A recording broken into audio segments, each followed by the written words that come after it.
Hello नमस्कार दोस्तों, welcome back to my YouTube channel. मैं इस वीडियो में CRPF tradesman and constable exam 2023 के लिए मैथ के मोस्ट इंपोर्टेंट क्वेश्चन डिस्कस करने वाला हूं।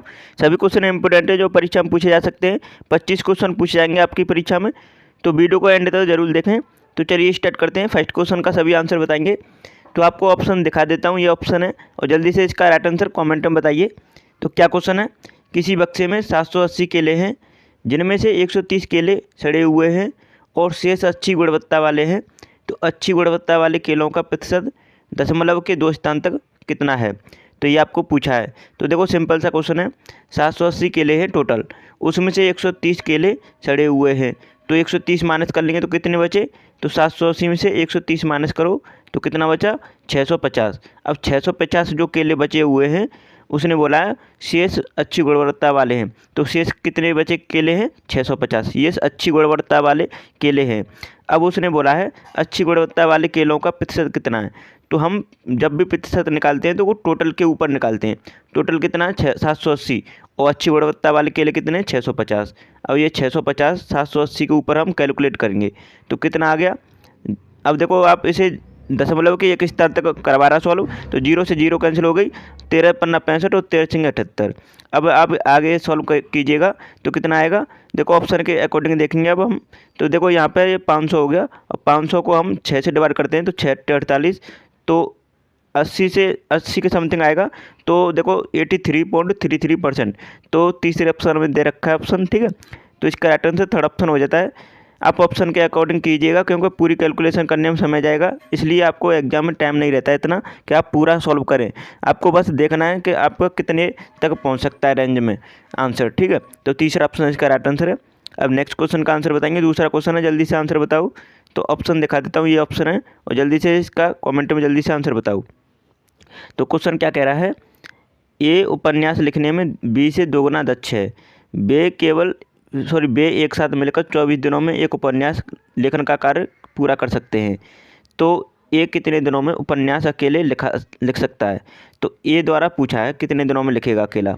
तो देखो क्या है, यहाँ पर दोनों की इफिशियंसी दे रखी है।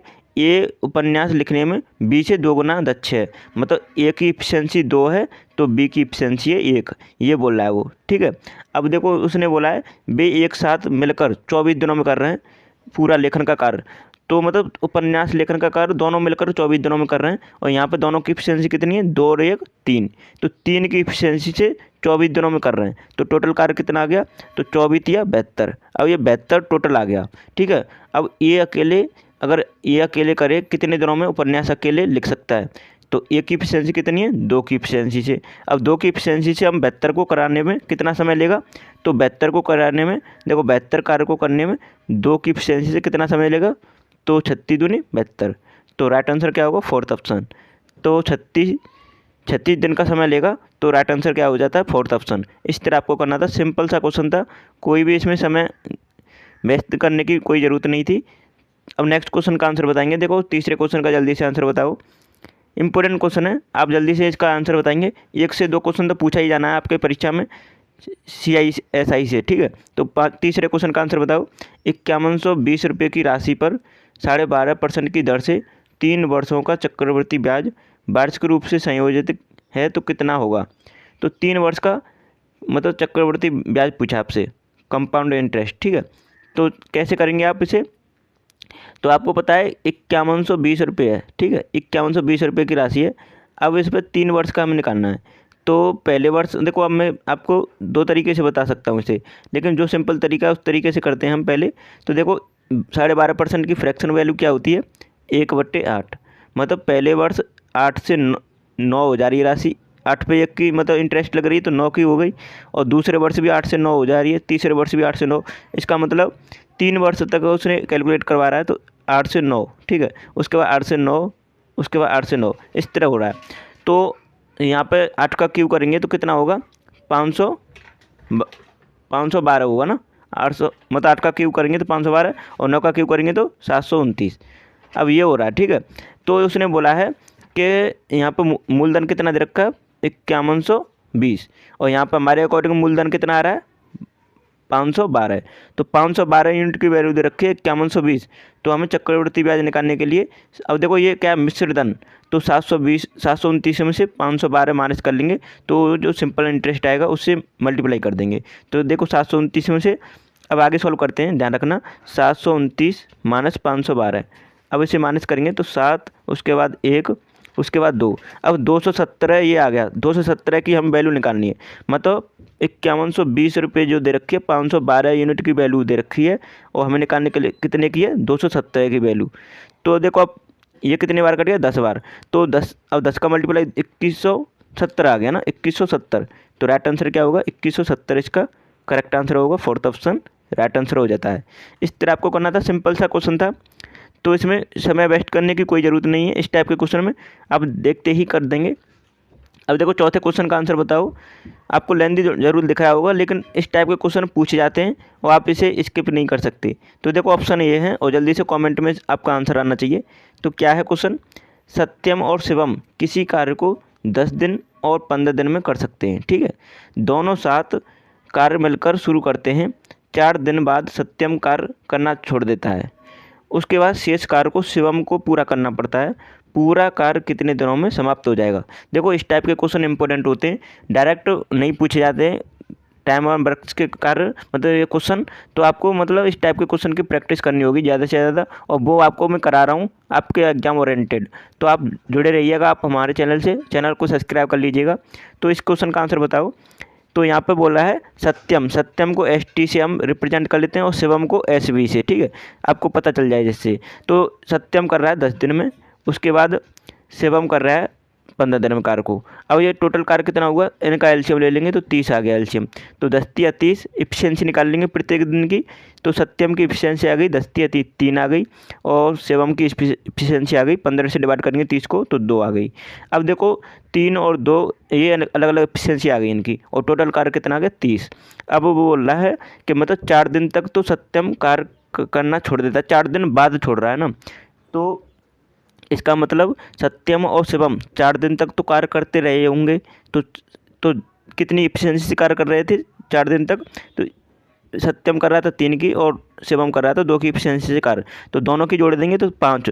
अब ये 5 की इफिशियंसी से 4 दिन तक तो दोनों ने मिलकर कार्य किया।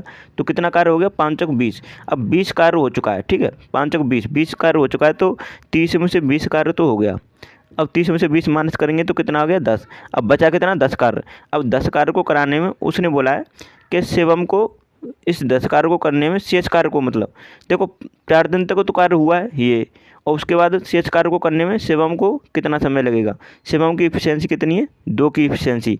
तो 2 से हम मतलब इफिशियंसी से कार्य कराएंगे 10 कार्य को, तो 2 पंजे 10, 5 दिन में कर देगा। अब लेकिन उसने पूछा है कि 5 दिन में तो शिवम कर रहा है, लेकिन टोटल चाहिए हमें, टोटल कितना समय लगा। तो 4 दिन तक तो वो दोनों मिलकर किया था उन्होंने, और लास्ट में शिवम ने 5 दिन और कार्य किया। तो 4 और 5 कितना हुआ, 9। अब यही पूछा था आपको कि ये कितने दिन टोटल लगे, तो 9 दिन का समय लगा टोटल कार्य को करने में। तो इस टाइप के क्वेश्चन इंपॉर्टेंट होते हैं। तो इस टाइप के क्वेश्चन को ज़्यादा से ज़्यादा प्रैक्टिस कीजिएगा। अगर आपको एक बार में समझ में नहीं आया तो दोबारा वीडियो को देख लीजिएगा, इंपॉर्टेंट क्वेश्चन है। तो इसका राइट आंसर क्या होगा, फर्स्ट ऑप्शन इसका करेक्ट आंसर हो जाता है। आशा करता हूँ आपको समझ में आया होगा। अब नेक्स्ट क्वेश्चन का आंसर बताओ। थोड़ा स्क्रीन छोटी पड़ जाती है इसलिए आपको मैं समझा नहीं पाता हूँ, लेकिन आपको समझने की कोशिश करनी है अपने से। अब देखो यहाँ पर बोला है 5.6 kg का कितना प्रतिशत 140 ग्राम होगा। देखो कितना सिंपल क्वेश्चन है, लेकिन इस टाइप के क्वेश्चन को आप बहुत ही कम समय में कर सकते हैं अगर चाहें तो। कैसे, देखो 5.6 kg मतलब 1 kg में कितने ग्राम होता है, 1000 ग्राम। लेकिन यहाँ पर बोला है 140 ग्राम कितना होगा, तो हम एक ही यूनिट में हमें इनको व्यक्त करना है पहले। तो 5.6 kg को हम ग्राम में करने के लिए क्या करेंगे, 1000 से मल्टीप्लाई कर देंगे तो कितना हो जाएगा। तो 5.6 kg को हम 1000 से मल्टीप्लाई करते हैं तो कितना होगा, 5600 ग्राम। अब ये 5600 ग्राम आया है। अब बोला है 5600 ग्राम पर मतलब 140 ग्राम कितना है, परसेंटेज में बताना है। तो 5600 पे कैलकुलेट कर लेंगे हम, कितने पे करेंगे, 5600 पे। 5600 पे कैलकुलेट करते हैं 140 ग्राम को इंटू 100 से मल्टीप्लाई कर लेंगे, क्योंकि परसेंटेज में हमें निकालना है।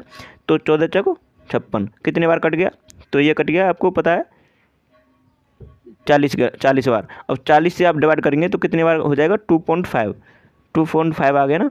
तो इसका राइट आंसर क्या होगा, फर्स्ट ऑप्शन इसका करेक्ट आंसर हो जाता है।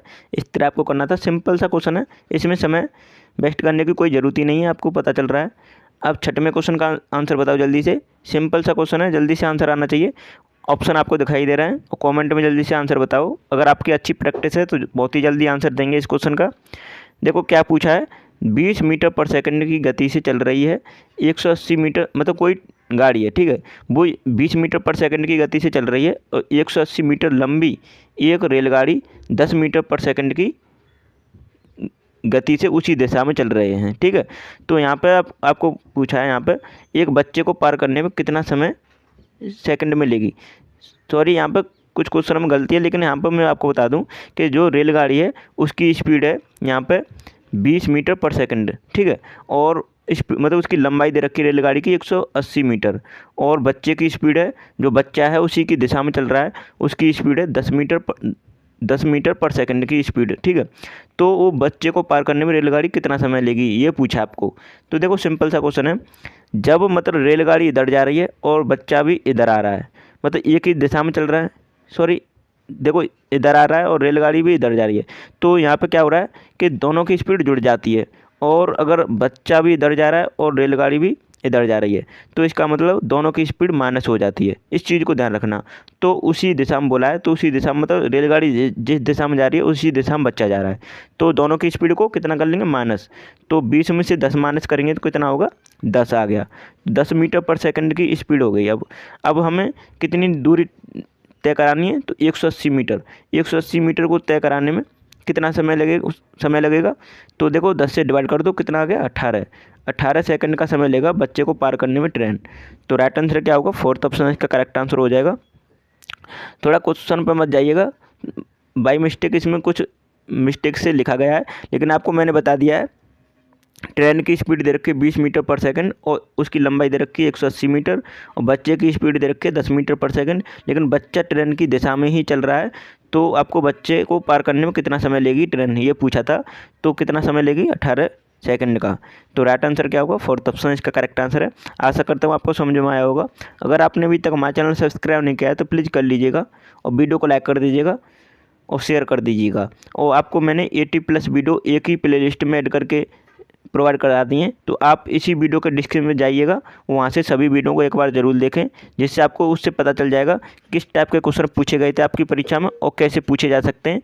और मैंने आपके जो परीक्षा में पूछे गए थे प्रीवियस ईयर पेपर भी आपको सॉल्व कराए हैं, वहाँ से देख लीजिएगा सभी वीडियो को। तो चलिए वीडियो को यहीं समाप्त करते हैं। Thanks for watching my video.